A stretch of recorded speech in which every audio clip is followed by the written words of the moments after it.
My name is Philip Udezue. I'm a real estate consultant and developer, and also a project manager. Being a real estate joint venture is basically the return both parties will get at the end of the day. For instance, if I'm giving you this land for us to do a joint venture, and the land worth 100 million, and I'm looking for a premium of, say, 50 million. That is, after I've gotten back my 100 million, I'll have something on top of that 100 million that you can call it income or return on investment or a premium. So at the end of the day, what am I getting from this transaction aside from what I'm coming in with? Same with the other person that bringing finance. The person is going to invest, say, 100 million of amount of money and time and resources. At the end of the day, what return is that 100 million giving him back? So that is the premium that he's looking at to either make that decision or to say this is not a wise decision for me. Joint venture land depends on what you are looking at. The joint venture land could be seen as the land which one party have given or donated for the joint venture parties to start a development, a real estate development. So, for instance, now I might have a small property in a very large acre of land, and I think that that land is being underutilized because of the size of the structure that I have on it. That if I do a bigger structure in that same land, that the return I will be getting will be quite high. At that point, if I use that land and go into a joint venture transaction, that land that is just what I have. That is my bargaining power and my bargaining tools. That is what I'm bringing to the table. So that is what you can describe as a joint venture land. A joint venture can own property if both parties have agreed that they want to own a property. First of all, depending on the kind of joint venture that you are going into. If some people will go into a joint venture to develop a property, after developing that property, if that joint venture is not a one-off transaction, that they have incorporated that joint venture as a legal entity, because that joint venture is now a legal entity, that legal entity is now a being recognized by law. So that legal entity can own property. But if it's a one-off transaction, that is two parties that came together to go into a joint venture transaction without incorporating a company to do that transaction, so that liability will be removed from the two parties or three parties that are going into that joint venture transaction. They just had an agreement. Oh, let party A, B, C come together and do this development. After that development, everybody will go. They don't have a name to own a property on. So under that circumstance, even as much as it's a joint venture transaction that they did, they cannot own any property because there is no name that they use in owning that property. Again, that joint venture is not a legal entity, so it's not entitled or recognized by law to own property. So it depends on the kind of joint venture that you have gone into. If it's the one that is registered or incorporated as a legal entity, then that legal entity, being a legal entity, can also own property.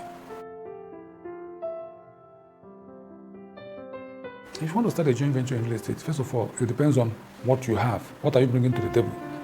Are you bringing expertise? Are you bringing finance? Are you bringing property, like land? So, if you identify what you are bringing to the table, then you start looking for other parties that don't have what you have, and they need it to go into a joint venture transaction. So that is the first step. If you identify what you have, what you are bringing to the table, you now start looking for other components that will form the joint venture, and the parties that have those ones that does not have what you have. Like if you have the expertise to do construction, and that's what you are bringing to the table, you start looking for parties that have finance, parties that have land, and find a way of coming together and agreeing, having a common goal of putting these three resources together: the expertise that you have, the finance, and the land, into forming a joint venture. The lifespan of every joint venture depends on the project or the goal of that joint venture. For instance, you can go into a joint venture that you say that is perpetual, like once it's registered, it's now a legal entity, unless parties decide for any reason to wind the company. So the joint venture can last from the day it was incorporated to 10 years after that, or even that same day that it was incorporated. If the parties find it difficult to move ahead with the joint venture, they can wind the company and everybody goes his ways.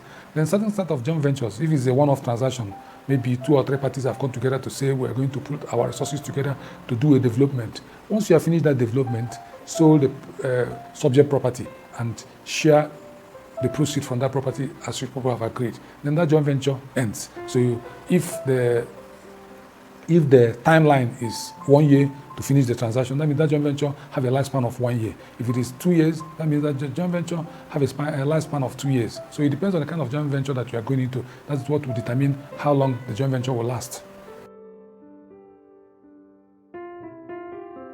Of course, the joint venture can be owned by a limited liability company, in the sense that that limited liability company might want to go into a big transaction that they don't have the capacity to execute.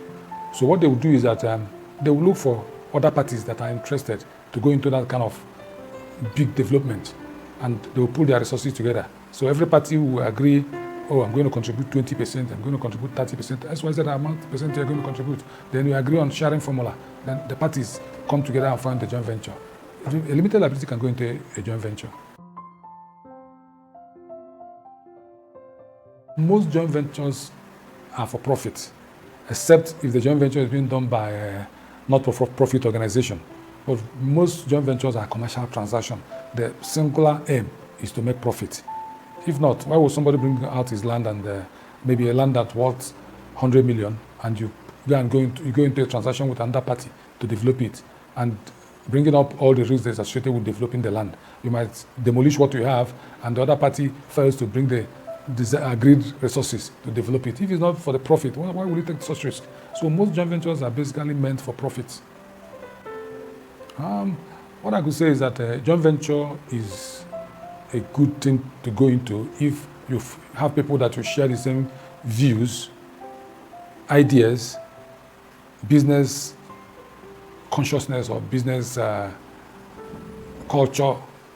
If you have people that you share the same view with, joint venture is a good thing. But if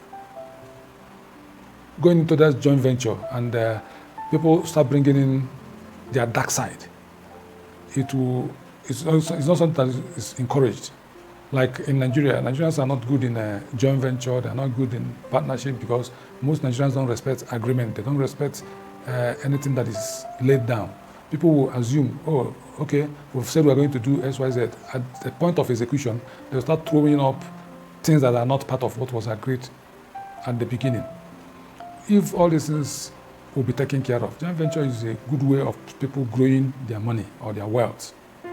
So if joint venture is done the way it's done abroad or in the Western world, it's a good thing to go by, because how can if you have, say, 10 million, you can get somebody that also have 10 million or 5 million or 20 million to go into a joint venture transaction with. You will execute a project of 30 million or 20 million that ordinarily that 10 million that you have won't have gone anywhere if you are doing it alone. But with joint venture, the higher scale, the upscale that you are doing in investment, the chances of you making bigger profit or going into big transactions that ordinarily that you wouldn't have gone by yourself all alone. So joint venture is something that is welcome in the Western world, and it's crept into Nigerian real estate business and other transactions.